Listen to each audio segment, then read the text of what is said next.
जय हिंद एवरीवन, स्वागत है आपका वी नेशन ट्रिपल वन के एक नए एपिसोड में, जहां आपके लिए लेकर आते हैं इंडियन डिफेंस की प्रमुख अपडेट्स को सबसे पहले। तो चैनल को सब्सक्राइब करना मत भूलिएगा। आज के इस वीडियो में हम पहले बात करने वाले हैं defence research and development organisation को लेकर के आई एक बड़ी रिपोर्ट से। डीआरडीओ ने हाल ही में रुद्रम 2 मिसाइल को लेकर के एक बड़ी अनाउंसमेंट करी है, जहां पर एक तरफ हम सबको रुद्रम 1, रुद्रम 3 का इंतजार है, तो वहीं रुद्रम 2 में भी कुछ मेजर डेवलपमेंट हमें देखने को मिले हैं। डीआरडीओ की तरफ से रिवील किया गया कि रुद्रम 2 में ऐसे फीचर्स को यूज़ किया गया है जिसके चलते एनिमी के जो रेडार साइट्स हैं या फिर उनके एयर डिफेंस सिस्टम है, उनको न्यूट्रलाइज करना और भी ज़्यादा आसान हो जाएगा। और इसका श्रेय जाता है रुद्रम 2 में इस्तेमाल की गई एडवांस टेक्नोलॉजीज़ का।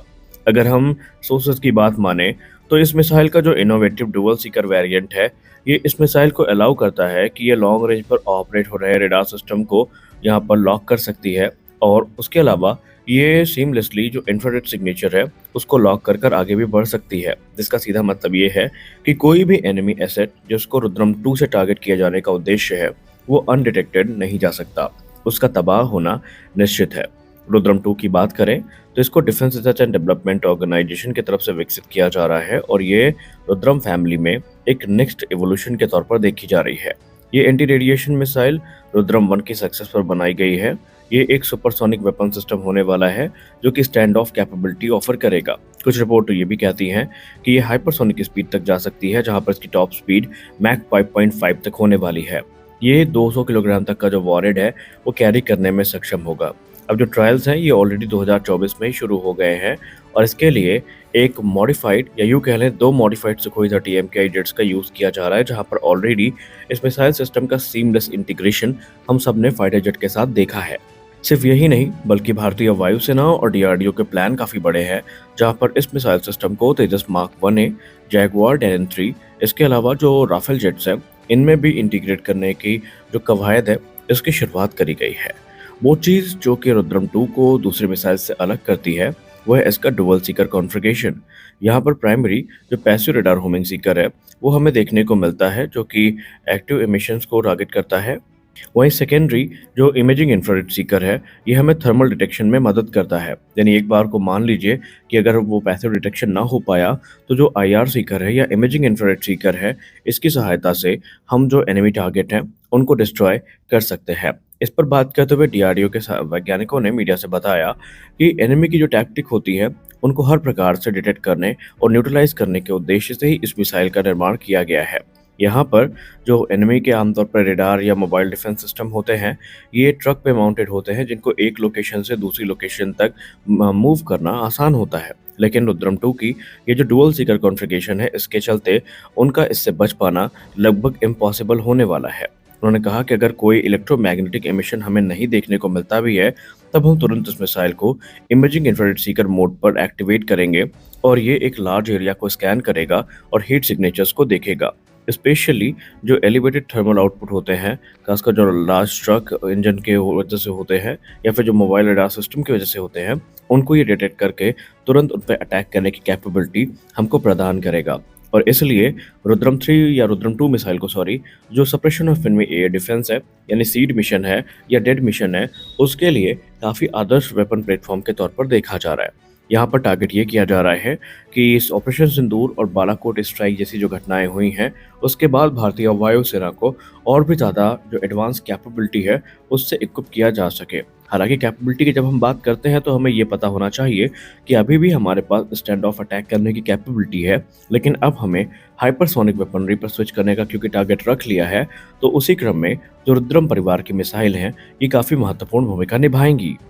अब जिन लोगों को नहीं पता कि रुद्रम सीरीज की मिसाइल्स क्या है, तो रुद्रम सीरीज की missile basically air to surface missile है जिनको डीआरडीओ की तरफ से विकसित किया जा रहा है, और इनका मुख्य तौर पर जो रोल होने वाला है ये suppression of enemy air defence mission होने वाले हैं, और इन्हें एंटी रेडिएशन मिसाइल के नाम से भी रेफर किया जाता है, जिसका सीधा मतलब ये है कि ये एनिमी के रेडार सिस्टम, कम्युनिकेशन सिस्टम या दूसरे जो रेडियो फ्रिक्वेंसी एमिटिंग टारगेट्स हैं उनको डिटेक्ट करती है और उनको न्यूट्रलाइज करने में सहायता करती है।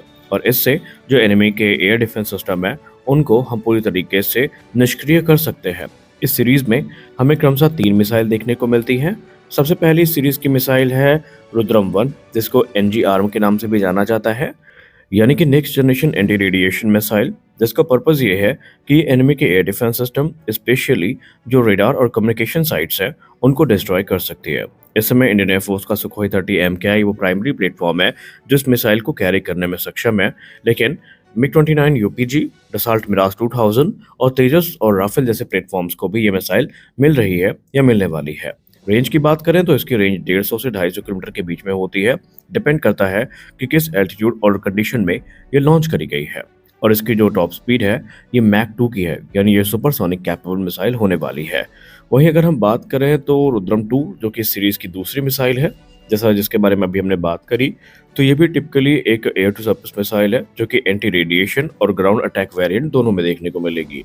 जी हाँ, रुद्रम 2 मिसाइल हमें दो अलग अलग वेरिएंट में देखने को मिलेगी, एक एंटी रेडिएशन रोल के लिए और एक ग्राउंड अटैक के लिए। रेंज और स्पीड की बात करें तो इसकी रेंज 300 से 350 किलोमीटर के बीच में होने वाली है। वहीं इसकी पीक स्पीड मैक 5.5 की है, यानी ये रुद्रम 1 की तुलना में हाइपरसोनिक मिसाइल है। इसके गाइडेंस सिस्टम की बात करें तो इसमें मिड कोर्स गाइडेंस के अलावा जो हमें दूसरे पैसिव रडार होमिंग और टर्मिनल गाइडेंस है वो देखने को मिल जाती है। इमेजिंग इंफ्रारेड सीकर देखने को मिल जाते हैं ग्राउंड अटैक के लिए।